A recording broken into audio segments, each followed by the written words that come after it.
Nuestro tema de hoy, la periodización del derecho romano. Una enseñanza que proporciona la historia en general es que la humanidad no avanza ni cambia en fechas fijas.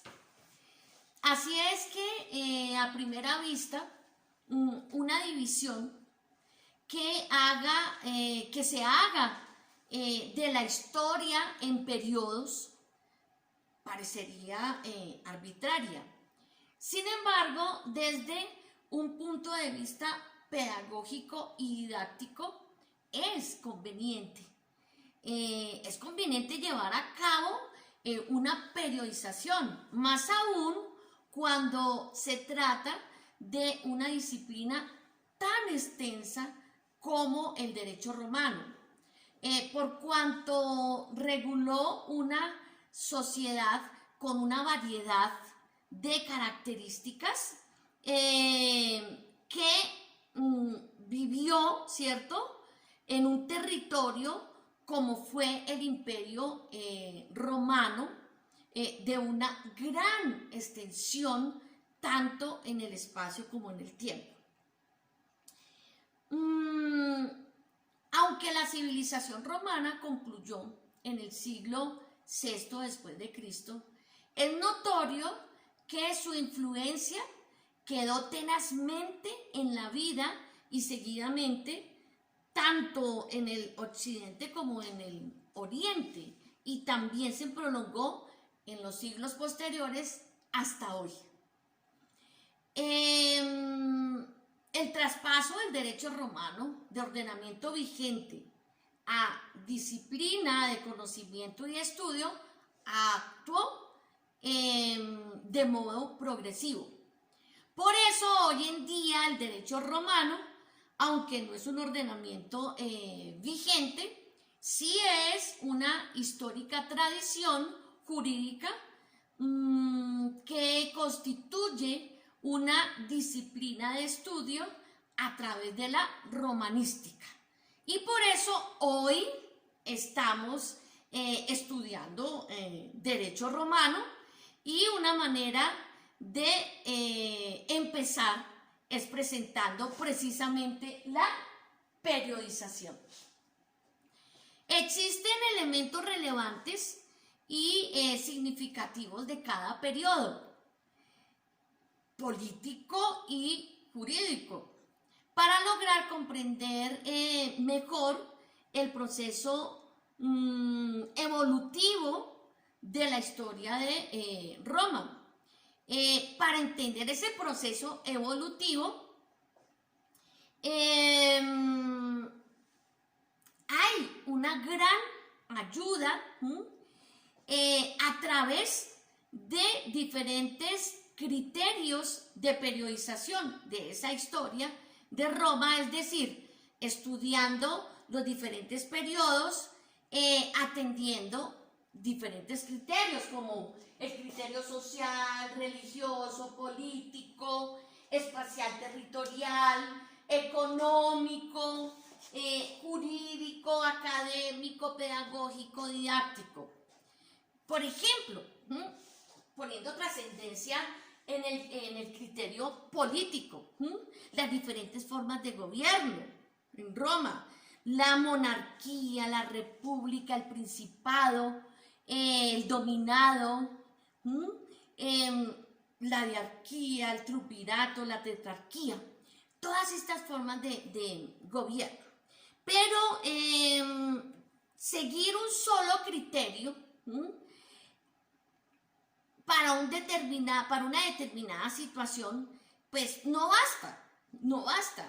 Es necesario la combinación de todos los criterios que permitirá conocer la condición social, económica y política de Roma en cada una de sus etapas de su historia.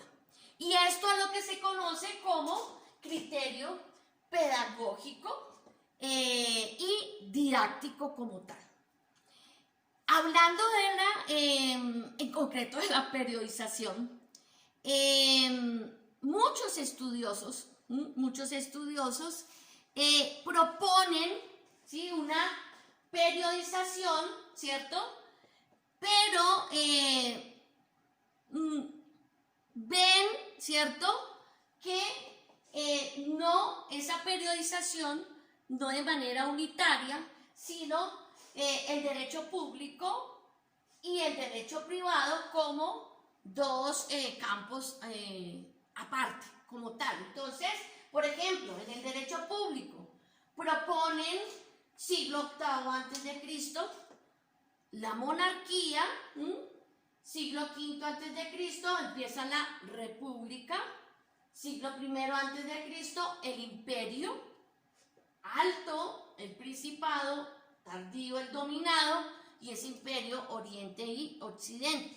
Desde el punto de vista del derecho privado, entonces, siglo VIII antes de Cristo, ¿cierto? Empieza entonces con el Ius Civile, que era solo para los ciudadanos romanos, y ese gran acontecimiento de la ley de las 12 tablas.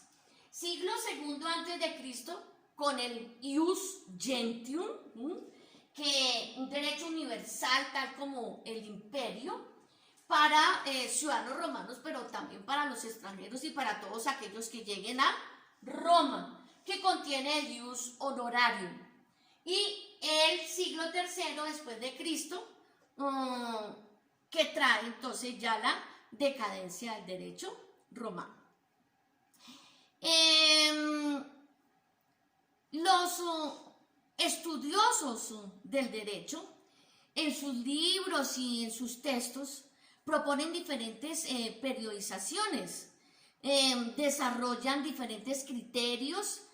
Por ejemplo, mis maestros de mi claustro universitario, la Universidad Externado de Colombia, la doctora Emilce González de Cancino, en su manual de Derecho Romano, entonces ella propone como periodización el periodo de monarquía, republicano, el principado, el dominado, y posteriormente, con relación al derecho privado, desarrolla las instituciones jurídicas. Mi maestro, el doctor Carlos Medellín Forero, en sus lecciones de Derecho Romano, entonces él, desde el punto de vista del derecho público, propone la monarquía con la fundación de Roma, la república, el principado y el imperio de Diocleciano. Desde el punto de vista del derecho privado, entonces él propone el Ius Civile, el Ius Gentium y la decadencia del derecho romano. Posteriormente, entonces, desarrolla el derecho privado con las instituciones jurídicas y al final desarrolla el procedimiento. Por ejemplo, el profesor Eduardo Álvarez Correa, en su curso de Derecho Romano, entonces él propone, él organiza, ¿sí?, su curso en la evolución del derecho público y habla de monarquía, de república, imperio, alto imperio, bajo imperio. Después desarrolla la evolución del derecho privado con las instituciones jurídicas. Algunos hacen referencia a la infancia, la adolescencia, la madurez y la vejez del derecho romano como fases. La infancia, el inicio de desarrollo, el gran desarrollo y la decadencia. Otros, bueno, pudiéramos seguir con diferentes iurromanistas. Otros, como mi maestro, el doctor Antonio Guarino, de la Universidad de los Estudios de Génova, en su libro Historia del Diritto Romano, del cual ya hemos hablado, nos orientamos hacia una periodización unitaria del derecho romano, tanto desde el punto de vista del derecho público como del derecho privado, en conexidad y complementariedad. Y entonces se propone en esta periodización la génesis desde el siglo XII a.C. para desarrollar las comunidades precitadinas. Y pues con el factum. El periodo arcaico en el siglo VIII a.C. con la fundación de Roma, que se denomina la Civitas Quiritaria, y su forma de gobierno, que es la monarquía, y obviamente el gran acontecimiento de la ley de las 12 tablas. El periodo preclásico, que inicia en el siglo IV a.C. con las leyes Licinius Sesti, el acuerdo patricio-plebeyo, donde se logra la república, y entonces se denomina República Nacional, pero con el gran aporte de la jurisprudencia se da la laicización del derecho, y con esa jurisprudencia se logra la ramificación del derecho en derecho público y en derecho privado.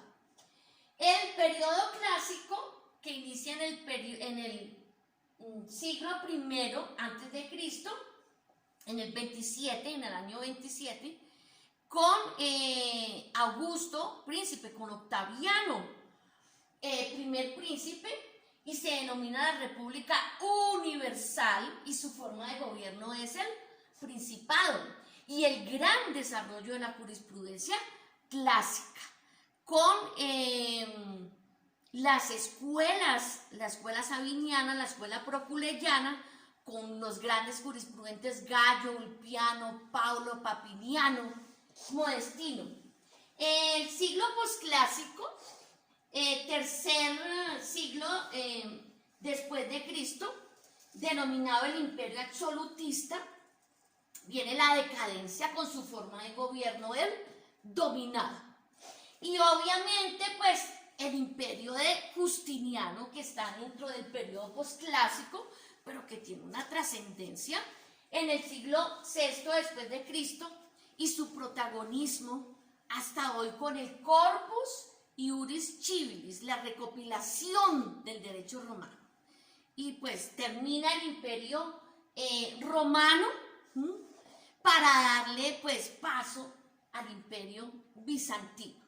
Esta sería una periodización unitaria, tanto desde el punto de vista del derecho público, que contenga el derecho público, con la historia, con la estructura estatal, la evolución del derecho, y el derecho privado con las instituciones jurídicas, complementando con el derecho procedimental. Esta sería una forma de periodización del derecho romano que proponemos para nuestro curso. Muchas gracias.